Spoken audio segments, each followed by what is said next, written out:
আজকে হচ্ছে আমাদের বাড়ি ফেরার পালা। তো এখন মোটামুটি আমাদের লাগেজ গোছানোও হয়ে গেছে।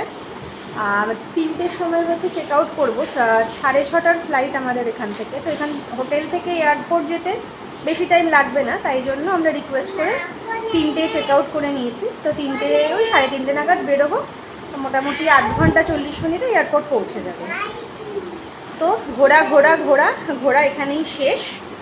তো চলো এবার বাড়ি ফেরা যাক।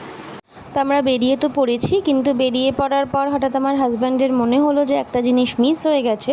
সেটা হচ্ছে এখানকার ফেমাস একটা দোকান আছে লস্যিওয়ালে বলে, সেখানকার লস্যিটা খাওয়া হয়নি। তাই ড্রাইভার দাদাকে বলে আমরা চলে গেলাম হচ্ছে লস্যিওয়ালেতে লস্যি খেতে। তো এই দেখো, এই হচ্ছে দোকানটা। সবসময় খুব ভিড়ই থাকে মোটামুটি এখানে, কারণ এখানে লস্যিটা ভীষণই ভালো।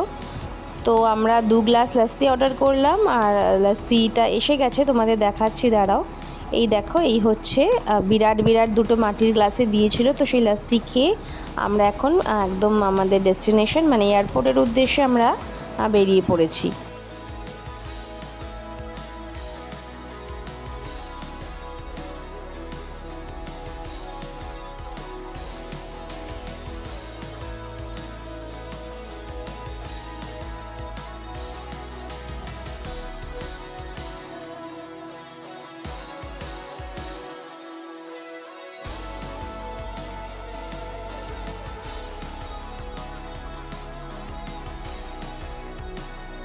দেখো, রিয়ানের বাবা রিয়ানকে এখানে ট্রলির মধ্যেই বসিয়ে দিয়েছে, কেন কি রিয়ান না সবসময় খুব কোলে ওঠার বায়না করে, সারাক্ষণই ও কোলে থাকবে।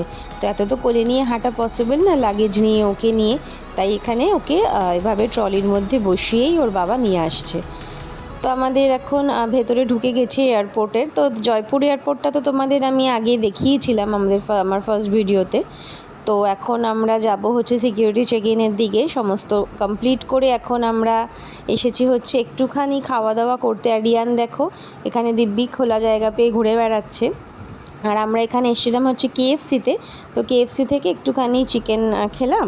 তারপরে এখানে এই যে রাওয়াত মিষ্টান ভান্ডার তোমাদের আগে দেখিয়েছিলাম যে পেঁয়াজ কচুরি খেয়েছিলাম, তো তারই একটা ব্রাঞ্চ এয়ারপোর্টে ছিল। তো এখান থেকে একটুখানি এখানকার ফেমাস মিষ্টি ঘেভার নিয়ে নিলাম। তো দেখতে দেখতে কিন্তু বোর্ডিংয়ের টাইমও এখানে হয়ে গেছিলো।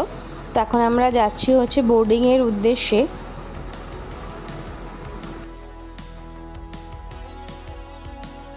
আর রিয়ান এখানে ঘুমিয়ে পড়েছিল, তো সেই জন্য রিয়ানকে কোলে নিয়েই যেতে হচ্ছে।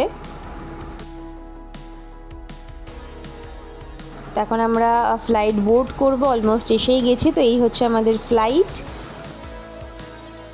তো ফ্লাইটে আমরা উঠে গেছি, উঠে নিজের নিজের সিটে এখানে বসে পড়লাম। আর এখানে দেখো, এখানে সানসেট হচ্ছে, কি সুন্দর লাগছে না দেখতে।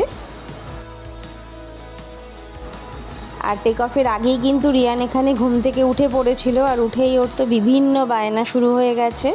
তো যাই হোক, টেক অফ মোটামুটি আমরা ঠিকঠাকভাবেই করতে পেরেছি। রিয়ান খুব একটা অসুবিধে করেনি, কারণ আসার সময় তো রিয়ান ঘুমিয়েই ছিল, তখনও বুঝতেও পারিনি।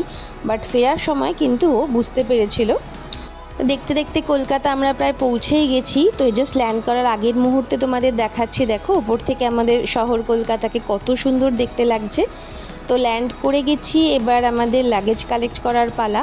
আর রিয়ান দেখো এখনও ট্রলিতেই কিন্তু বসে আছে, ও কিন্তু দিব্যি বসেছিল, খুবই মজা পাচ্ছিল। ওর কাছে যেহেতু এটা নতুন এক্সপিরিয়েন্স, কোনো দিন এরকমভাবে বসেনি, তো কোনো অসুবিধে করেনি। তো এই দেখো আমাদের লাগেজ এসে গেছে, এবার লাগেজ কালেক্ট করে আমরা বাইরে বেরোবো। বাইরে বেরিয়ে ট্যাক্সি ধরে এখন সোজা হচ্ছে যাব বাড়িতে। তো কোথাও যাওয়ার যেমন আনন্দ থাকে, ফেরারও কিন্তু ততটাই আনন্দ থাকে। তো আজকে আমার এই ভ্লগটা এই পর্যন্তই রাখছি। আমার জয়পুর সিরিজ এখানেই শেষ হচ্ছে। আবারও তোমাদের সাথে দেখা হবে নতুন কোনো একটা ভ্লগে। Thanks for watching.